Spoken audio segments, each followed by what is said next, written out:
Hi friends, welcome to the video. Today we are going to talk about opening principles. Before starting with the discussion, kindly request to subscribe to the channel if not subscribed.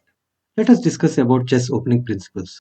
As we are aware, in chess we have three phases: opening game, middle game and end game. Each phase of the game has its own importance and responsibilities. Maybe to understand it better, let me give you an analogy. We quite often say that chess is basically a war between two armies, black and white. Now, when you think of a war, do we just decide and immediately go to the war? No, right? It needs a lot of preparation. In olden days, in addition to the soldiers, they used to fight with, the help of horses, elephants, camels, bow and arrow, etc. Nowadays, it is more sophisticated and we have army, navy and air force. And each have their own requirements. So we need to plan to get whatever is required, plan our strategies and then go for war. So basically, what I'm saying is we need to prepare before actually going for a war. Also, in addition to the preparation, we need to ensure that the king or head of the state, whoever takes decision, is also safe. Now, this stage of war preparation and securing the king can be equated to opening game in chess. Middle game is where the actual war takes place using different tactics, and end game is where one of the player will win or some kind of agreement is reached so that nobody loses, and that we can relate it to a draw. Now let us think for a while what happens if we do not prepare well in a war.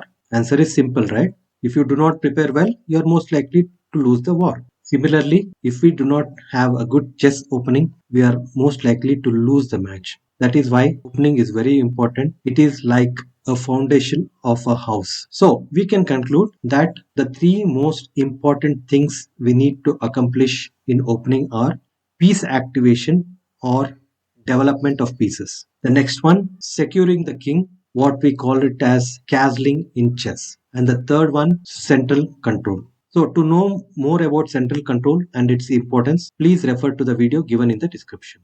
Now, once the pieces are active and the king is secured, then we can plan our strategies for attacks in the middle game. So the three most important things are piece activation, securing the king, and central control in the openings. Now let us further try to discuss the good opening principles. As a first move, we always try to develop a center pawn. It can be e4 or d4. Now, this single move of say e4, it does two things. In one move, we are already controlling two squares of the center, that is e4 and d5.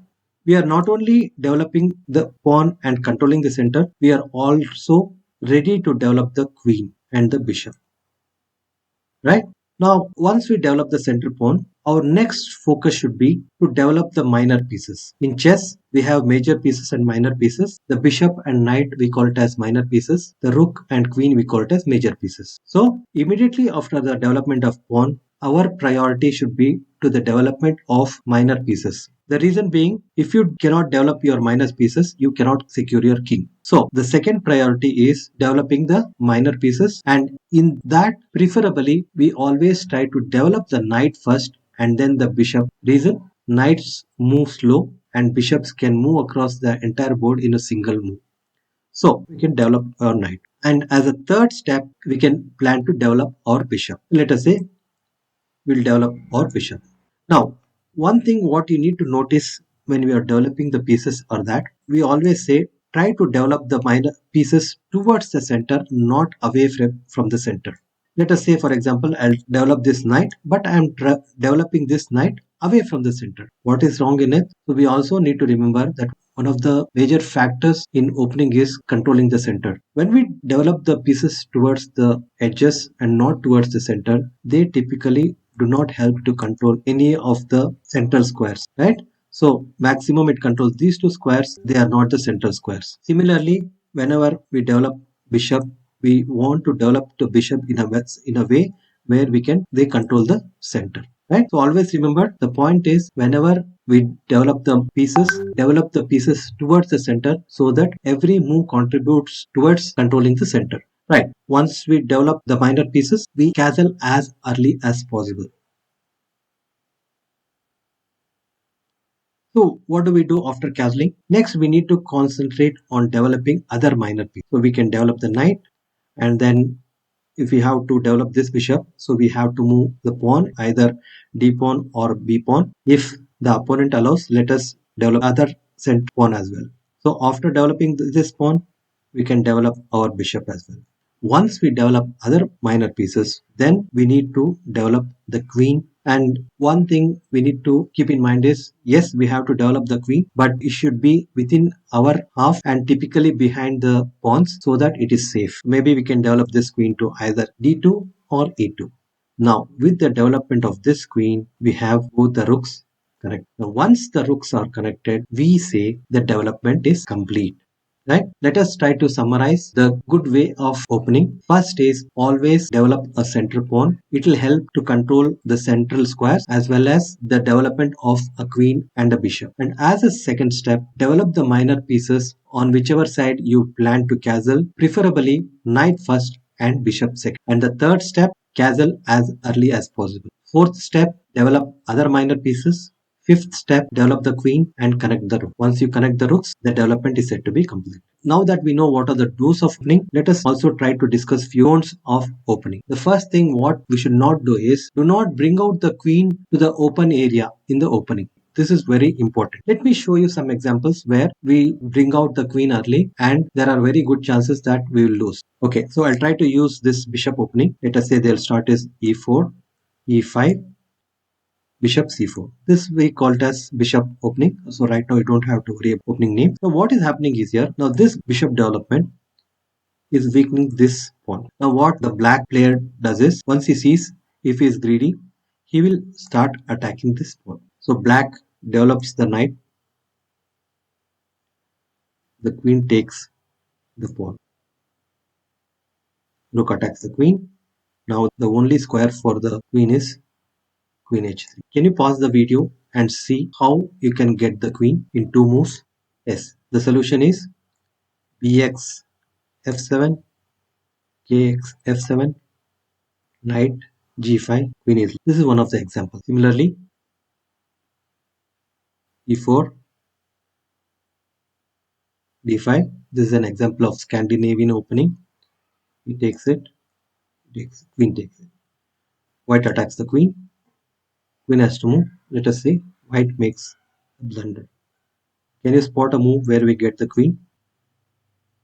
Yes, bishop b, queen is lost. Another example, e4. Let us say he moves flank pawns.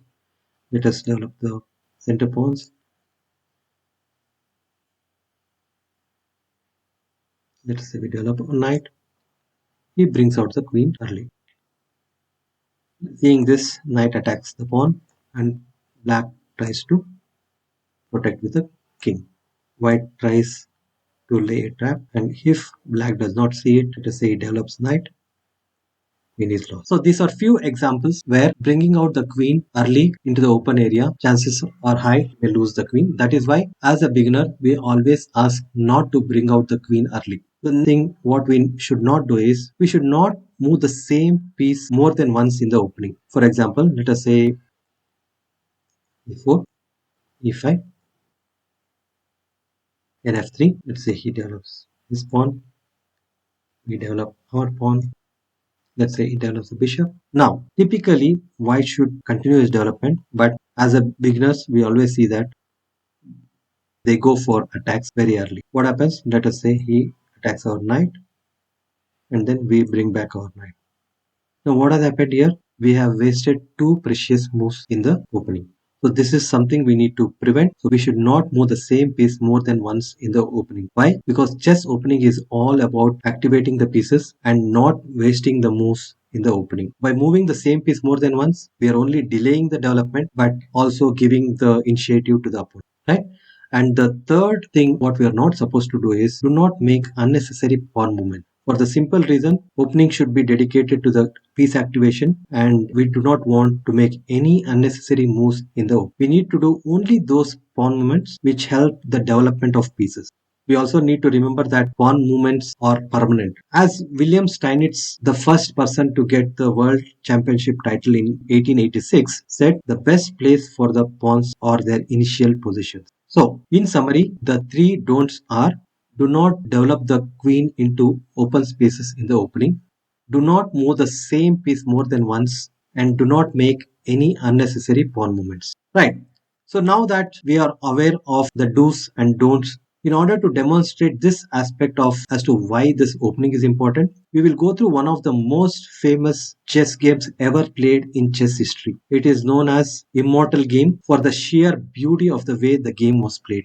So this game was played in 1851, about 175 years back in London. It was played between Adolf Anderssen with white pieces and Lionel Kieserski with black pieces. This was not a tournament game, but a casual game between the two in between the tournament game. Now, to talk about Adolf Anderssen, which we should, he was considered as the best player of the world after he won this tournament in 1851, which was the first ever international chess tournament held in chess history. Now, this game is also an example of what we called as the romantic style of play that was prevalent at that time, where the rapid development, attacks, and sacrifices were thought to be the best way of playing chess. Now, the positional style of playing is something which emerged during William Steinitz era and after. Anderson also later demonstrated the same kind of play in the evergreen game played in 1852. So here in this evergreen game, he used the Evans Gambit opening. He, along with Paul Murphy, the great American chess player who produced this opera game in 1858, both ruled the chess world during 1850s and both played the same kind of attacking chess. I would say for any chess player with the attacking style, it is must to go through the games of Adolf Anderssen and Paul Murphy. Fine. Now let us see the game. Here Anderson is playing white and Kieserski with black pieces. Anderson starts with e4. Kieserski replies with e4. We have f4, the king's gambit. Kieserski accepts the gambit. Anderson goes for bishop's gambit. Queen checks the king. We have king f1. Now here, even though the white loses the initiative, later on he regains the initiative by attacking the b5, attacking the bishop and trying to deflect the bishop from attacking f7. Anderson takes the pawn, black develops the knight. We have nf3, attack the queen, queen h6, white develops pawn, black go for nh5, the plan being checking the king and taking the rook. White cannot take with the pawn because queen takes the rook. White stops the check by the move nh4. Now the black cannot take the rook because knight g3, pawn takes, queen cannot take the knight because rook is protecting the knight. Black makes prophylactic move, queen g5. Anyhow, Anderson moves knight f. Black attacks the pawn, Anderson goes for counter attack. Here it would have been good if black would have exchanged the bishop for knight. However, black goes for protecting the knight. Here again the bishop is hanging, but still Anderson makes cool move. Rook g. Anderson loses the bishop, but he will get much more. White attacks the queen. Queen moves. Again attacks the queen. Queen g5. Now we have the move. Queen f. Now the black queen is completely trapped, and if he is not careful, he'll lose the queen. So Kieserski make way for queen. Knight g8. White takes the pawn. We have queen. The black is attacking the pawn. White develops the knight. Now here it's almost 16th move. Now you can see the difference between black and white. White is completely developed, whereas black has only queen developed and all his pieces are in the initial position. Black plans to develop his bishop and attack the rook. Anderson is not worried and attacks the queen. Now this queen is protecting the pawn. So Kieserski goes for this pawn and still protecting the g7. Anderson plans to exchange the bishop. Here Kieserski cannot take the bishop because there's a 4 move check.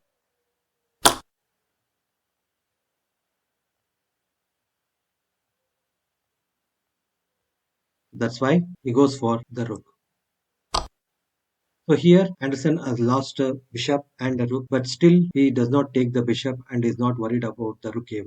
He makes one of the coolest and romantic move ever in e5.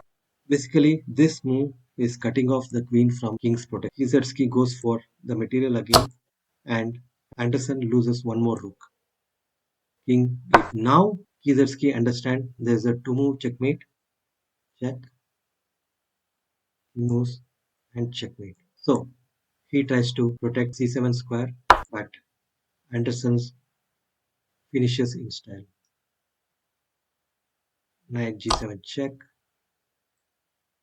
king d8, queen f6. The only move, knight takes the queen, have bishop e7. No words to explain this game, although all of his games are attacking. But this game is something I think every professional player should have this game in memory, and hope you all guys do the same thing. So, the learnings from this game, the importance of development, the importance of securing the king, and it's not always about having the material advantage, it's about how you use the available material. Here black has all the material in the world and white has lost one bishop, two rooks, and a queen, but still with the help of only three minor pieces he is able to deliver the checkmate. And the final learning is not to be greedy, and this is exactly the concept of gambits, where they give up the material for rapid development, and if we are not careful and go behind the material, we will quickly be in very disadvantageous position. And the final point, in chess we have thousands of openings and variations. It is practically impossible for any player to know all the variations and openings. So whenever you come across an opening which you're not familiar with, you can use the opening principles and plan to come up with the best opening possible. That's it for the video. Thanks for watching the video. Bye for now and happy learning.